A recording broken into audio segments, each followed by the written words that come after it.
Hi, Frankie V here from Sameday Restoration. Today's guest is David Melcher, public adjuster, and he's going to walk us through the ins and outs of his industry. All right, welcome back. Today we're here with David Melcher from Property Claims Consultant. David is a public adjuster, and he's going to walk us through some of the ins and outs of the industry. So first of all, David, welcome. Thank you for joining us today. That's good to have you out. So what would you say the reason why or how you got involved with insurance? So I kind of fell into the industry years back, about 10 years ago, got out of college and kind of fell into the industry. Like I said, I was looking for a job when I was 21, 22, got into working for an insurance carrier, and I've was there for about 10 years. And most recently, I spent a pretty long stretch at another insurance carrier here locally handling commercial and residential property claims. So I've been in that industry for a little while, and then kind of most recently, especially with the way the industry kind of changed with COVID over the last year, I took a step back and wasn't necessarily agreeing the way that claims were handled. We went through a lot of like virtual type claim handling, which causes a lot of frustration. And so that's where I decided to really kind of take a step back and consider maybe going and taking a position or doing a job where I'm fighting for the insured, the consumer, the homeowner, rather than working for the insurance company themselves. So that's how I kind of found out where I'm at now. And most people really don't know what my role is as a public adjuster. You know, I don't work for the insurance company. I work for you, the homeowner or the business owner themselves. Right. All right, great. I think that's a great explanation. Yes, certainly there's been a lot of unknowns around that word, the term public adjuster. So thanks for explaining that. So why would you say somebody would need to hire a public adjuster if they had a claim in their house, things are going smoothly, things maybe aren't going smoothly? What would be the reason why somebody would hire someone like yourself? So there's kind of a few big major answers to that. I guess the one answer would be during larger claims. When you've got, for instance here, well, since we're got here, why not use it? Torched. Torched. So for instance, like fires or big floods, when you've got bigger claims, whether it's a fire or a flood, there's so many pieces always moving. For instance, let's go to the home here. This one's a little bit easier. So you've got a home. Now they can't be in their home. So you've got additional living expenses. They need to be at a temporary house, an Airbnb or something like that. Now look, they've got personal property that's damaged. They've got to pack out the house. So there's a lot of moving parts there. And that's not even getting into the repairs themselves. So public adjusters are always going to be really beneficial because they help manage all those moving components and making sure that the homeowner really gets that full value of the insurance policy. Got it. So what would you say, how would a public adjuster get paid, or how do they get paid?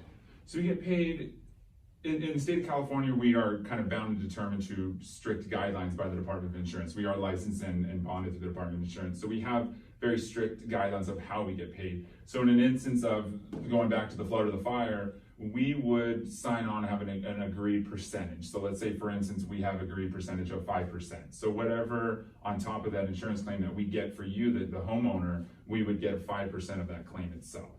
And some people get a little standoffish, as you kind of did when I said that. And so, people are saying, oh, wait, now, I'm getting 5% less. How am I supposed to remodel my kitchen or my house? And where I like to really drive into that is that, well, the insurance company isn't always going to be the best at showing you every single nuance of the policy and providing the full benefits. So there might be, again, as we're going to use this as a reference, all these items in the house need to be packed out of the home. That is something that maybe the insurance company may not tell you about. That could be another $10,000, $15,000, $20,000 that a public adjuster could have found you in that claim. The other instance would be the personal property items. These are your items that were damaged by the water. We would go through with a fine-tooth comb, find every single damaged item in the home and present that to the insurance company. That could be something that they would have originally missed. So it's like we try to double, triple, quadruple maybe that $5,000 fee or whatever our fee is, our percentage fee, in other found funds for the insured. So basically, it's also looking out to find, like you said, these hidden areas there. A homeowner may be out inconvenienced and/or out of personal belongings that would have normally just been overlooked. So I guess basically he's just going to have your back in a claim where these items could certainly affect how your family lives.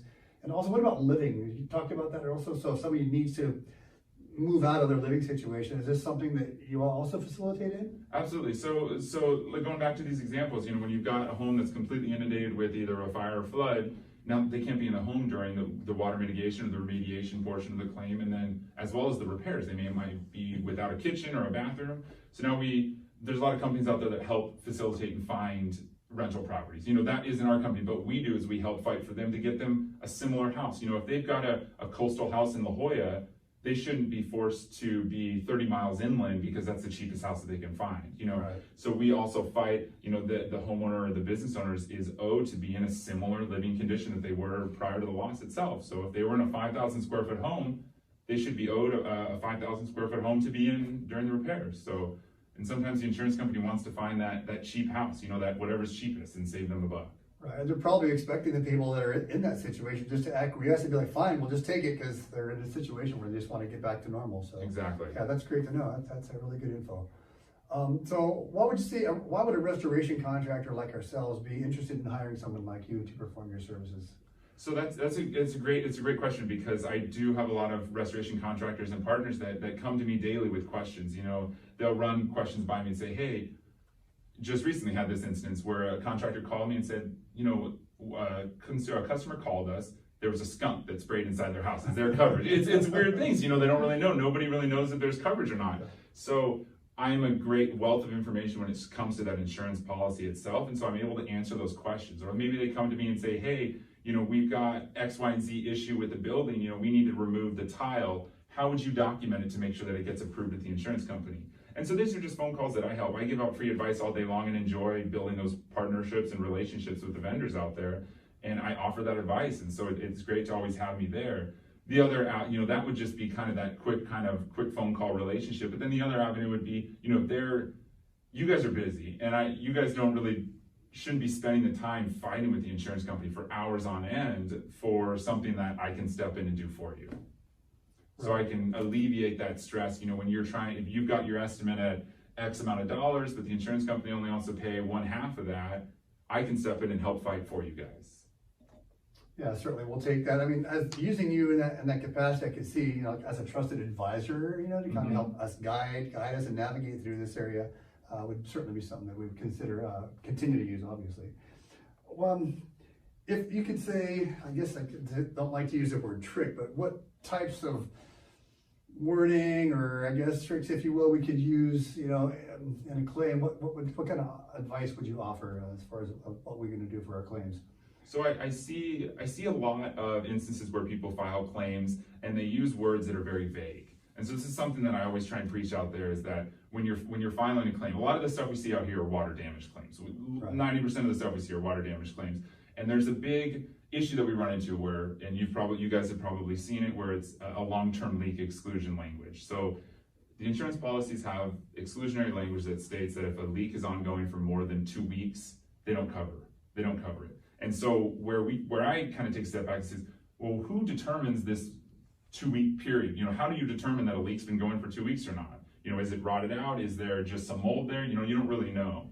So the tricks that I tell people is that make sure when you're answering the questions with the insurance company or filing that claim, you use direct language. You don't need to elaborate. Don't say, oh, well, it's been ongoing. You know, my son noticed it 2 weeks ago and now we see it here. It's like, no, there was a leak in the shower. That is it. The leak in the shower, damage to the floor, you know, straight to the point. Or maybe they call you and say, well, please tell me about the damages. And you say, oh, well, you know, going back to the example, my son saw it and it was leaking 2 weeks ago. No. There's a leak in the shower and there's damage to the floor. So it's kind of just little things like that that can avoid you getting backed into a corner and hopefully avoid potentially a denied claim. So a lot of it is in the language, I would say, based on what you're telling me now. I just want to be as definitive as you can and just get right to the point and not get off in the weeds, if you will. So something that comes up also, a lot of people ask me, you know, Frank, if I have a claim, I can choose whoever I want as my vendors in my house and my claim. Is there truth to that? There is, absolutely. And so the Department of Insurance, which kind of regulates a lot of the insurance side of things as well as myself, there's very strict and defined language that says you have the right to choose whoever you want. And so the only way the insurance company can actually provide them with a company is if they specifically request. So if I call in and say, you know, 1-800 insurance company, I have a leak in my bathroom, I don't have a contractor, can you send me some recommendations? Or is there anyone you recommend? And at that point, they do have the right to send over, you know, X, Y, and Z Restoration, ABC contracting company. You know, they can do that. But it's where they cross the line is where maybe the insured, the consumer who had the leak found that company on Yelp or something like that. And they say, oh, we're blown away. They have great 5-star reviews. We're happy. Everybody's happy with their service. And I want to pick that company. And the insurance company says, oh, no, they might be a little too expensive. The insurance company can't say that, and you really have the right to choose whoever you want. Great. Well, that's great feedback for our viewers out there, because I do hear a lot of that coming back to me sometimes, that I can choose who I want, or I can't choose who I want. So that's great feedback, and thank you for that, David. I think that wraps up all the questions that we have. There was also one thing else. Well, so what benefit would there be to adding your services to a claim? I mean, so a lot of benefits, really. It just kind of depends on the claimant specifically. So typically, every claim that I get involved in, I can guarantee that I'm going to be getting a higher payout by the insurance company. So even if they hire me on months later, I'm going to try and find areas that they might have missed. Maybe they missed the baseboard in this room. Maybe they missed that. So now, when you hire a public adjuster, you've got someone who really has the answers to the questions. You know, they're coming in, the answers to the test questions, put it that way. So they're coming in and they're someone that's knowledgeable, if not more knowledgeable than your adjuster from your insurance company, and they're on your side. So they're gonna know all the intricacies of the policy, any additional coverages that might there, like I said, like getting you in a rental home, you know, other small things, maybe getting your electricity reimbursed when all the equipment was running during the water mitigation, you know, little things like that, that could be, maybe it's $500 here, $500 here, $1,000 here, $2,000 here, like it adds up very quickly. So that's the benefit there, is it's where we're gonna really make sure that we can maximize that benefit. If you're gonna have that insurance claim, we wanna maximize that benefit for you. Yeah. That's great. Yeah, I think David hit the nail on the head here for us today. I just want to say thank you, David, for coming in today. You brought a wealth of information, tons of knowledge out there. We are so grateful that you came in today and you're willing to share with our audience. So we'd love to have you back for another segment. What do you think? Come back again? Thank you for having me. Okay, yeah, wonderful. We'd love to have you back. All right. Thank you for tuning in to today's episode of Contractors Corner with David Melzer, President of Property Claims Consulting. You got his business information here. Make sure you keep him in mind if you're going through any type of home damage type of insurance claim and have any extra questions or may need some extra representation. Don't forget to click like and subscribe. Hope you guys have a great weekend, and we will see you next week.